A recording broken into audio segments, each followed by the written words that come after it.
Hello दोस्तों, welcome आप सभी का आपके अपने YouTube channel make design by Roshan पे। तो ये वीडियो हमारा फोटोशॉप का क्लास नंबर 7 है। क्लास नंबर 6 में मैंने आप लोगों को बताया था कि कैसे हम जूम टूल यानी कि zoom in, zoom out, undo, redo and hand tool ये सब का यूज करते हैं। उम्मीद है कि आप लोगों ने उस वीडियो को देख लिया होगा। यदि आप लोगों ने उस वीडियो को नहीं देखा है तो लिंक मैं यहाँ पे ऊपर दे दूंगा, जिसके हेल्प से आप बहुत ही आसानी से उस वीडियो को देख सकते हैं। तो चलिए अब हम आगे बढ़ते हैं।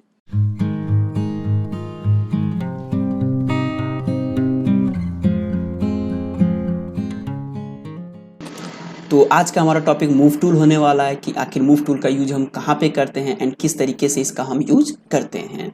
तो जैसा कि फ्रेंड्स आप देख सकते हैं कि इसका नाम है मूव टूल। तो देखिए ना, इसका नाम ही बता दे रहा है इसका काम के बारे में, यानी नाम काम का डेफिनेशन दे दे रहा है कि आखिर ये क्या करता है। तो इसका नेम क्या है? तो इसका नेम हमारा है मूव टूल, यानी कि सिंपल इसके हेल्प से हम किसी भी डिजाइन या फिर इमेज को मूव कर सकते हैं। तो इसे समझने के लिए फ्रेंड्स मैं यहाँ पे सिंपल एक ब्रश ले रहा हूँ एंड ब्रश के हेल्प से मैं यहाँ पे एम लिख दे रहा हूँ। आप देख सकते हैं कि मैंने कुछ भी नहीं किया, सिंपल ब्रश के हेल्प से मैंने यहाँ पे एम लिख दिया।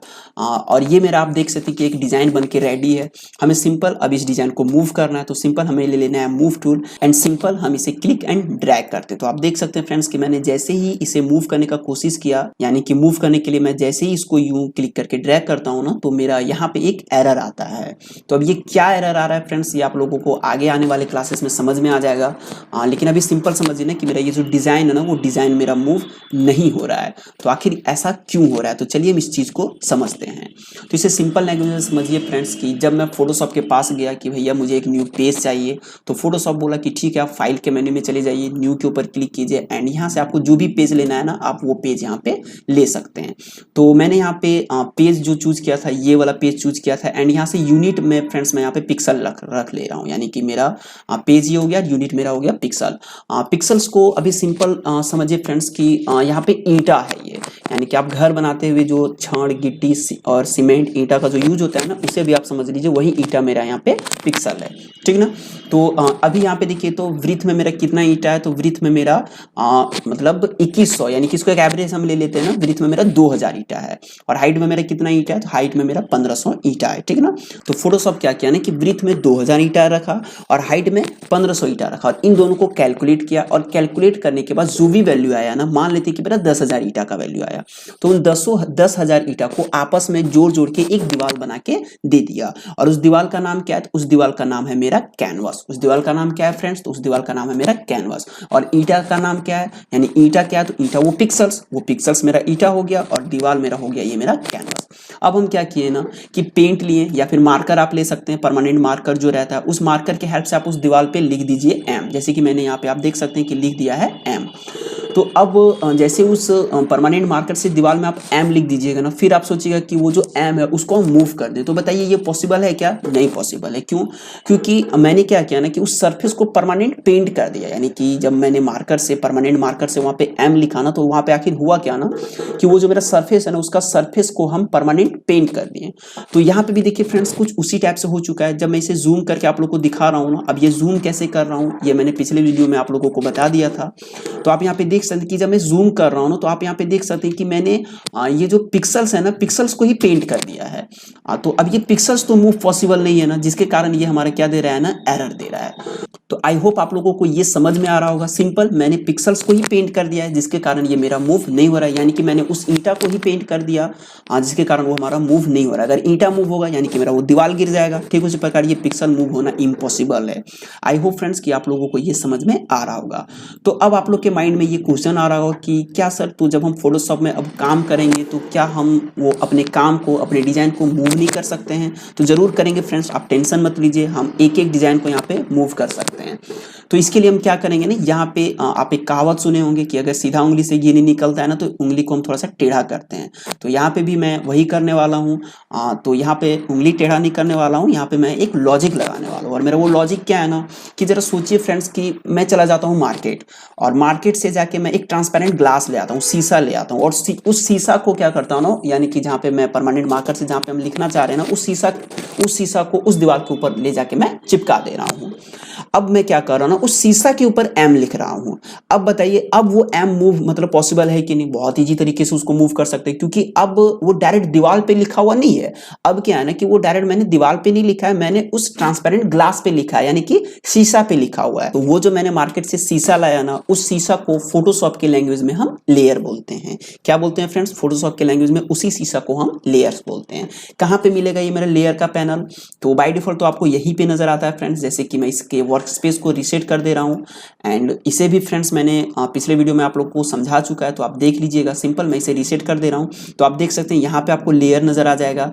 एंड यदि फ्रेंड्स आपको ये यहाँ पे भी नजर नहीं आया ना, तो आपको कुछ भी नहीं करना है, सिंपल जाना है विंडो के मेन्यू में, एंड यहाँ पे आपको आप देख सकते हैं कि आपका लिखा हुआ है मेरा लेयर। मैं जैसे ही इसके ऊपर क्लिक करता हूँ ना, तो आप देख सकते हैं कि यहाँ पे मेरा लेयर का पैनल खुल के ओपन हो जाता है।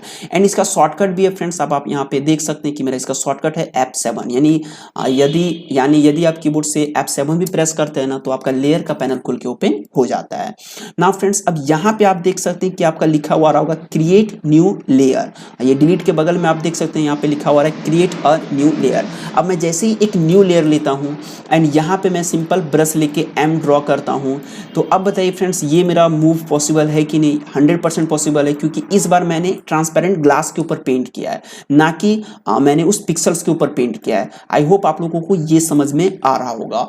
यहाँ पे एक क्वेश्चन और आता है फ्रेंड्स कि आप जरा सोचिए कि वो जो मैंने ट्रांसपेरेंट ग्लास लाया ना, उस ट्रांसपेरेंट ग्लास पे मैंने एम भी लिखा और उसी ग्लास पे मैंने डी भी लिख दिया, यानी कि वही मेक डिजाइन, तो उस पे मैंने एम भी लिखा और डी भी लिखा।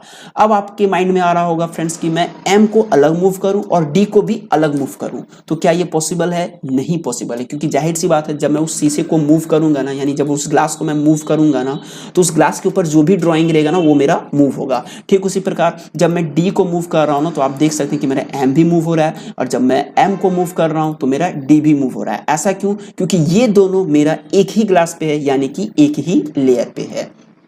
आई होप फ्रेंड्स कि आपको यहाँ तक समझ में आ रहा होगा।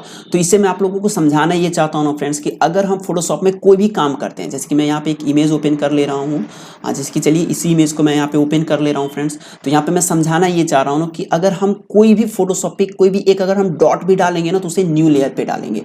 देखिए फ्रेंड्स, यदि मैंने यहाँ पे देखिए अभी कोई भी मैं यहाँ पे लेयर नहीं ले रहा हूँ, और अगर यहाँ पे पेंट कर दूंगा ना, तो मैंने अभी क्या हो ना कि मैंने अभी डायरेक्ट इस लेयर का, यानी कि ये जो मेरा इमेज है ना, डायरेक्ट इस इमेज पे ही मैंने पेंट कर दिया, जिसके कारण ये अब मूव पॉसिबल नहीं है। यानी कि अगर आप इसको अभी अगर मूव कीजिएगा ना, तो ये एरर देगा। लेकिन अगर मैं यहाँ पे इसको कंट्रोल जेड कर देता हूँ, एंड अगर मैं यहाँ पे ले लेता हूँ एक न्यू लेयर, एंड दोबारा जब फ्रेंड्स मैं इसके ऊपर मतलब पेंट करता हूँ ना, तो आप देख सकते हैं कि ये मेरा पॉसिबल है, क्योंकि ये मेरा एक अलग लेयर पे है। एंड अगर फिर से एक और डिजाइन बनाना है और उसको भी अगर मूव करना है, तो फिर से हमको यहाँ पे एक न्यू लेयर लेना पड़ेगा। अगर इसी लेयर पे आप अगर ड्रॉ कर दीजिएगा, तो ये एक को भी मूव कीजिएगा तो दूसरा भी हमारा मूव होगा। लेकिन अगर अलग अलग मूव करना हो, तो आपको फिर से दोबारा एक न्यू लेयर लेना पड़ेगा, एंड यहाँ से आप सिंपल यू ड्रॉ करके अलग अलग आप इसको ट्रीट कर सकते हैं। अब आप लोग के माइंड में आ रहा होगा कि सर यहाँ पे हम कितना लेयर ले सकते हैं? तो ये आप अनगिनत ले सकते हैं फ्रेंड्स, लेकिन यहाँ पे प्रसादी नहीं मिल रहा है कि जितना मन तितना आप अपने मन से लेके रख ले सकते हैं अनगिनत, लेकिन जब जरूरत पड़ता है तो ही लेते हैं। बस सिर्फ इतना याद रखिए कि फोटोशॉप में हम जब भी कोई काम करते हैं तो एक न्यू लेयर पे करते हैं। आई होप फ्रेंड्स कि आपको ये वीडियो समझ में आ गया होगा। इसके बावजूद भी अगर आप लोगों को डाउट है, तो आप वीडियो को बैक करके देख सकते हैं, या फिर आप मुझे कमेंट बॉक्स में कमेंट कर सकते हैं। मैं रिप्लाई जरूर करूंगा फ्रेंड्स। एंड यदि आप लोगों ने अभी तक चैनल को सब्सक्राइब नहीं किया है, तो सब्सक्राइब कर लीजिए। आप देख सकते हैं कि मैं कितना ही डिटेल तरीके से आप लोगों को फोटोशॉप समझाने का कोशिश कर रहा हूं। तो सिंपल जल्दी से जल्दी चैनल को सब्सक्राइब कीजिए, और सिर्फ सब्सक्राइब ही मत कीजिए, अपने दोस्तों को भी शेयर कीजिए, जिससे वो लोग भी फोटोशॉप डिटेल तरीके से सीख सकते हैं। तो मिलते हैं नेक्स्ट वीडियो में, तब तक के लिए थैंक यू।